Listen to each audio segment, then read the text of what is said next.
Welcome to Redtastic. Story 1. I, 21 male, am a full-time college student and I work part-time to support my academics and living. Needless to say, I'm quite independent. And I've done a lot of work and saved decently to make that happen for myself. My stepsister, on the other hand, has been the opposite. She had a child at 18, which delayed her academic pursuits. However, 2 years ago, she made the decision to give up parental rights and focus on her own education. That was when my stepdad took out a second mortgage on our house to fund my stepsister's college. As for me, I began college the same year and was already self-reliant, hence was planning to move out to experience independent living. However, my stepdad said I could stay at home and pitch my share of the rent to the mortgage instead. The rent was comparable to what I would pay in the area, and so I agreed, whilst thinking nothing more of it. In hindsight, that was a mistake.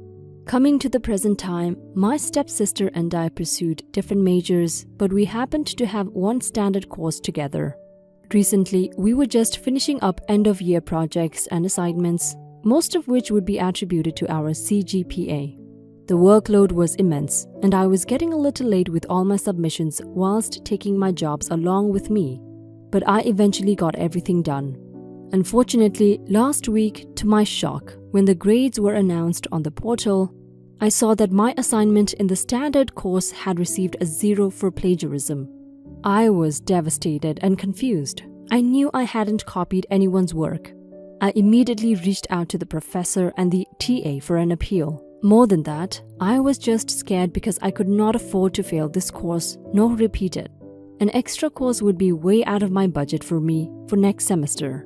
The TA finally got back to me after a whole day of me taking on stress, and he revealed that my assignment was not only submitted late, but that it was straight up copied off of someone else's work submitted earlier. I was just floored because I had no idea how this could happen. I asked for the name of the student whose work resembles mine, and that's when it started to make sense. It was my stepsister and her assignment. At first, I thought it would be an error on the submission portal maybe, and I asked to see her assignment. The TA was hesitant at first, but I begged him to see at least one page just to confirm my suspicions. Once he showed it to me, there it was, a word-to-word copy of my work, but credited to my stepsister's name. I realized she had stolen whatever work I had on my assignment at home and submitted it as her own before I could. I immediately confronted her about her actions, expecting her to take responsibility and apologize. Instead, she offered a string of feeble excuses, at first refusing to even acknowledge this has happened because of her, or that she stole my work in the first place. I told her to go to the course professor and admit what she's done because that's the only fair thing to do. However, she wouldn't agree and started acting like a victim, and how her life has been so difficult, and that I'm only making it more difficult. To make matters worse, my stepdad and mom kind of rallied behind her, siding with her and making excuses for her behavior. They started reminding me of the financial strain caused by the second mortgage, using it as a shield to justify her actions. I told them how they're not the only ones burdened by financial constraints and that this affects my entire future. I could be reported to student conduct for this, but they were just so callous about the whole thing. It was just too much and I was left extremely stressed by this whole ordeal. I told my family I am most definitely going to move out. I don't know what I'm going to do about my course final. Probably explain the situation to my professor and beg him to reconsider or allow me to retake the assignment. But I am definitely leaving this house. I can't fathom staying in an environment where my hard work was disregarded while they practically enabled my sister's bad behavior. My family, of course, immediately rebuked me by calling me selfish and that they're going to be crippled by debt if I don't stay on with them, already guilt-tripping me into staying, but I don't know. It feels terrible living here at the moment, and I am dead set on leaving. Am I the a-hole? Update. I've officially moved out and started living with a friend of mine until I find a proper place for myself. I couldn't wait any longer to get out of that toxic environment. My family has unfortunately not taken it well and keeps leaving me voicemails fully gaslighting me over various things. I'm not paying any heed to that. Time to completely focus on my academia and my well-being.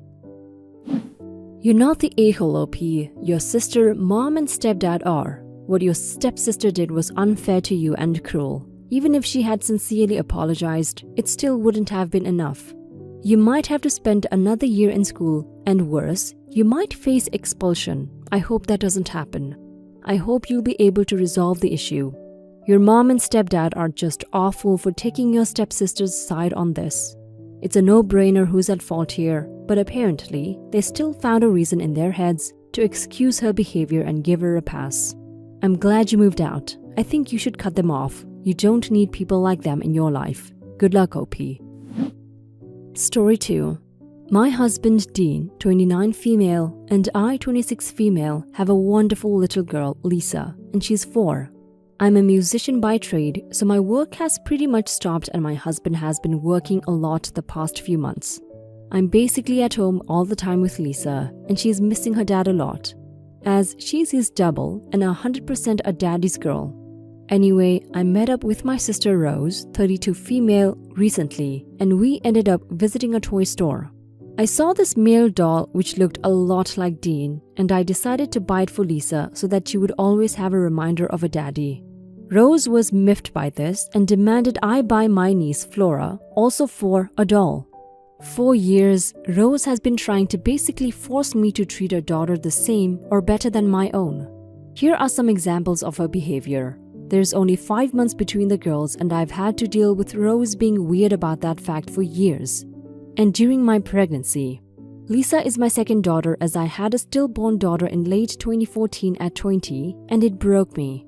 Rose witnessed this, and when she announced her pregnancy, she was horrified and said that she was expecting the first grandchild, saying my daughter didn't count as she died whilst our parents and family said it was the second grandchild.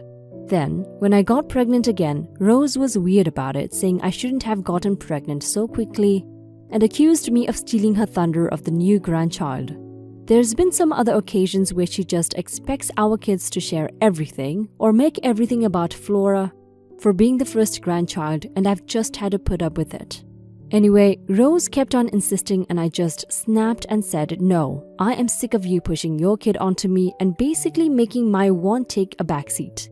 I'm buying my kid a doll literally to make her happy because she's missing a daddy.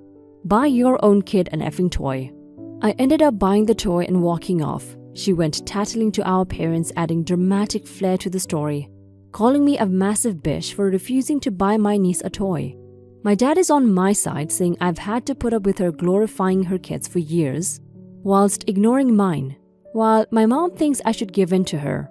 My husband says he's sick of Rose, and she even brought up my dead daughter again, saying she would be ashamed of her mommy.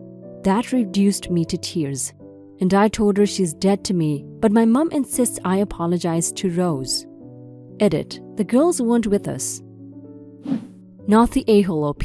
Your mother is trying to make peace, but doesn't understand that Rose is the problem.